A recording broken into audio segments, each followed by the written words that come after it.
அடுத்த 48 மணி நேரத்தில் ஈரானை நிலைகுலைய செய்ய வைக்கக்கூடிய மிக மோசமான ஒரு திட்டத்தை அமெரிக்காவினுடைய பென்டகனில் வைத்து நடைபெற்றதாக கிடைத்த செய்தி தற்போது அம்பலமாகியுள்ளது. இதை பற்றியான செய்தியை ஈரானுடைய மிக முக்கிய தலைவரான முகமது பகீர் கலிஃபா இதை தெளிவாக செய்தியாளர்களிடம் தெரிவித்திருக்கிறார். அது மட்டுமல்லாமல் ஈரானுடைய சக்தி வாய்ந்த IRC-னுடைய ராணுவ தளபதி வெளிப்படையாக அமெரிக்க மக்களிடம் ஒரு செய்தியை வெளியிட்டிருக்கிறார். அது என்னவென்றால், அன்பான அமெரிக்க மக்களே, உங்களுக்கு ஒரு பணிவான வேண்டுகோள். உங்கள் பிள்ளைகள் ராணுவத்தில் இருந்தால் அவர்களை பாதுகாத்துக் கொள்ளுங்கள். இந்த மோசமான இஸ்ரேலின் தந்திரத்தை நம்பி அமெரிக்கா தற்போது தரைவழி தாக்குதல் நடக்க இருப்பதான செய்திகள் எங்களுக்கு கிடைத்துள்ளது. ஒருவேளை அவர்கள் அந்த தாக்குதலை மேற்கொண்டால் அவர்கள் எங்கள் நாட்டிற்குள் வருவதற்கு முன்பே நரகத்தை சந்தித்திருப்பார்கள். அவர்களுடைய புணங்கூட அமெரிக்காவிற்கு வராது. கடலில் மீன்களுக்கும் பறவைகளுக்கும் இரையாக்கப்படுவார்கள் என்பதை மிக கடுமையாக எச்சரித்திருக்கிறார். இந்த செய்திகள் வெளிவந்து கொண்டிருக்கும் அதே வேளையில் ஈரானுடைய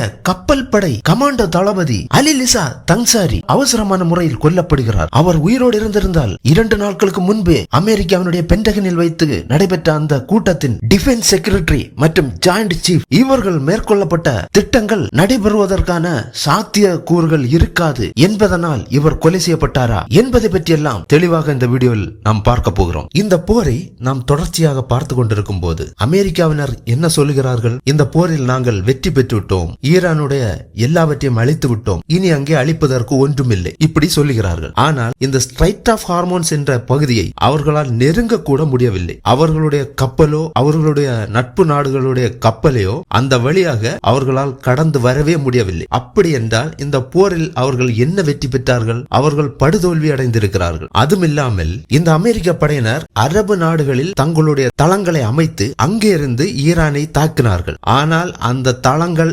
எல்லாவற்றையும் ஈரான் மிக துல்லியமாக தாக்கி முழுவதுமாக அழித்துவிட்டது. இப்போது அந்த தளங்களில் இருந்து அவர்களுக்கு இயங்க முடியாது. அவர்களுடைய ரேடார் சிஸ்டம், அவர்களுடைய பிரம்மாண்ட ஏர்கிராப்ட் சிஸ்டம் எல்லாவற்றையும் அழித்து நொறுக்கிவிட்டது. இதனால் அங்கே மிகப்பெரிய தோல்வி. அடுத்தபடியாக நாம் பார்க்கும்போது மிக பிரம்மாண்ட 2 ராட்சச கப்பல்களை அனுப்பி அங்கே இருந்து ஈரானை தாக்குவதற்கு அந்த கப்பல்கள் வந்தது. USS Abraham Lincoln, USS Gerald Ford, இப்படி மிக பிரம்மாண்டமான 2 கப்பல்கள். அந்த கப்பல்களையும் ஈரான் படையினர் மிக மோசமான முறையில் ஏவுகணை தாக்கி பலத்த சேதத்தை ஏற்படுத்தி விட்டார்கள். இதனால் அந்த கப்பல்கள் 1000-2000 மைல்கள் தள்ளி கடந்து போய்விட்டது. அது எங்கே இருக்கிறது என்றே தெரியவில்லை. ஆனாலும் இந்த போர் சூழலில் மறுபடியும் ஆபிரகாம் லிங்கன் ஒரு 4 நாட்களுக்கு முன்னாடி மீண்டும் கொஞ்சம் முன்னேற ஆரம்பித்தது. உடனே மீண்டும் அடுத்த தாக்குதல் சுத்தமாக அது போயாகிவிட்டது. அடுத்தபடியாக நாம் பார்க்கும்போது இந்த அமெரிக்காவினர் சொன்னார்கள், எங்களிடம் இருக்கக்கூடிய ஃபைட்டர் ஜெட்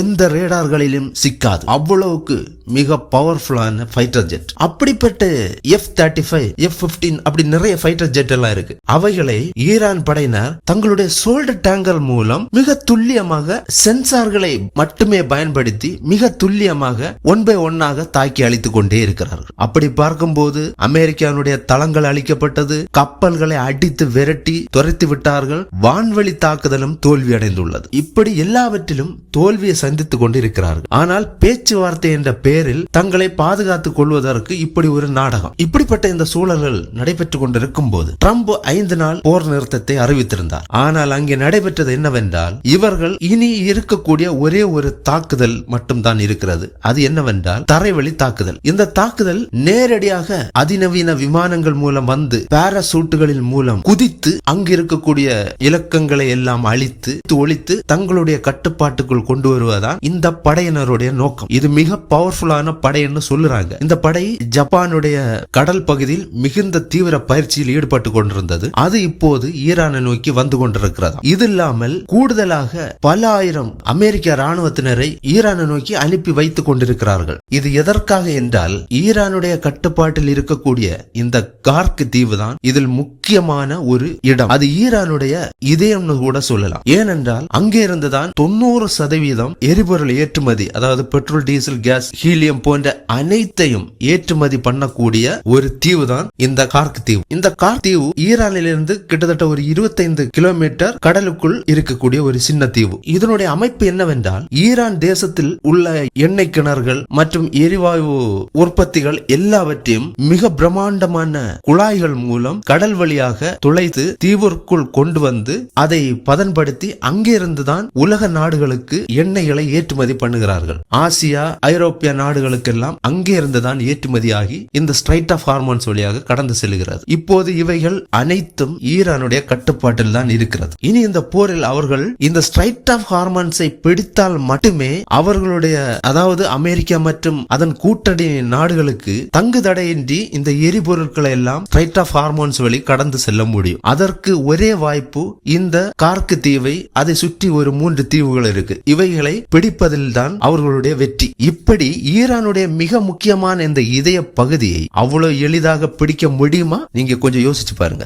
இதற்காக தான் அமைதி என்ற பேச்சுவார்த்தை ஒருபுறம் நடைபெற்றுக் கொண்டிருக்கிறது என்று ட்ரம்ப் அவர்கள் அறிவித்த பிற்பாடு அந்த தீவை பிடிப்பதற்கான முழு முயற்சிகளை அமெரிக்கா செய்து கொண்டிருக்கிறது. அதன் விளைவாக தான் அந்த தீவை பாதுகாத்துக் கொண்டிருக்கக்கூடிய கப்பல் படையினுடைய மூத்த கமாண்டோ தளபதியை உடனடியாக அவசரமாக கொண்டிருக்கிறார்கள். இதை பற்றியான தகவல்களை ஈரானுக்கு மூளையா இருந்து செயல்படக்கூடியது ரஷ்யா, சீனா போன்ற நாடுகள். இவைகளெல்லாம் மிக நட்பு நாடுகள். ஆக அவர்களுடைய ஒவ்வொரு அதிர்வையும் ஈரான் படையினர் கண்காணித்துக் கொண்டே இருக்கிறார்கள். இதற்கு தான் மிக கடுமையான எச்சரிப்புகளை ஈரான் தரப்பிலிருந்து அமெரிக்கர்களுக்கு கொடுத்து கொண்டிருக்கிறார்கள். ஒருவேளை இதை கடந்து அவர்கள் இந்த பாராசூட் மூலம் குதிச்சாங்க உள்ள போறது, வேற சில மாதிரி நவீன முறைகளை அவர்கள் கையாண்டால் ராணுவத்தினரை கொன்று குவித்து கடலில் வீசி மீன்களுக்கும் பறவைகளுக்கு இரையாக போகிறார்கள் என்ற கடுமையான ஒரு எச்சரிப்பை ஈரான் விதித்துள்ளது. இந்த அமெரிக்காவினுடைய ஒரு தந்திரம் என்னவென்றால், இதுக்கு முன்பும் இதே போன்ற பேச்சுவார்த்தை என்ற பேரில் அவர்களை நம்ப வைத்து எந்த ஒரு எதிர்பார்ப்பும் இல்லாத நேரத்தில் தான் ஈரான் மேல் மிக கொடூரமான தாக்குதல்கள் நடத்தி இருக்கிறார்கள். அப்படி நடத்தினதில் தான் ஈரானுடைய உச்சபட்ச தலைவர் காமெனி அவர்களும் அவர் கூட இருந்த மிக முக்கியமான 40 தலைவர்களையும் பேச்சுவார்த்தை போய்கொண்டிருக்கும் போதே திடீரென்று தாக்கி அளித்திருக்கிறார்கள். அதே போன்றுதான் தற்போதும் அவர்கள் செயல்பட்டு கொண்டிருக்கிறார்கள். இதை ஈரான் மிக துல்லியமாக கவனித்துக் கொண்டிருக்கிறது. இனி எந்த பருப்பும் இங்கே வேகாது. தற்போது ஒரு செய்தி வந்திருக்கிறது. மறுபடியும் அமெரிக்காவினுடைய பிரதமர் ட்ரம்ப் அவர்கள் இந்த போரை 10 நாட்கள் ஒத்தி வைக்க போகிறதாக அறிவித்திருக்கிறார். அவர் காலை ஒரு பேச்சு, மாலை ஒரு பேச்சு என்று மாறி மாறி பேசுவதில் அவர் தலை சிறந்தவர். ஆக இந்த போர் முதலில் 5 நாட்களாக ஒத்தி வைக்கப்பட்டிருந்தது. தற்போது 10 நாட்களாக அதை மாற்றி இருக்கிறார் என்ற செய்தி தற்போது கிடைத்த ஒரு செய்தி. அவர்கள் எப்படி அதை தள்ளி வைத்தாலும் இந்த ஸ்ட்ரைட் ஆஃப் ஹார்மோன்ஸ் ஈரானுடைய கட்டுப்பாட்டுக்குள் இருக்கும் போது அவர்களுடைய வர்த்தகங்கள், அதாவது அமெரிக்கா மற்றும் கூட்டணி நாடுகளுடைய வர்த்தகங்கள் மிக கடுமையாக பாதிக்கப்பட்டு அகல பாதாளத்தில் போய்கொண்டிருக்கும் என்பதுதான் உண்மை. இதை போன்ற செய்திகளை உடனுக்குடன் தெரிந்து கொள்ள சேனலுடன் இணைந்தீர்கள். நன்றி.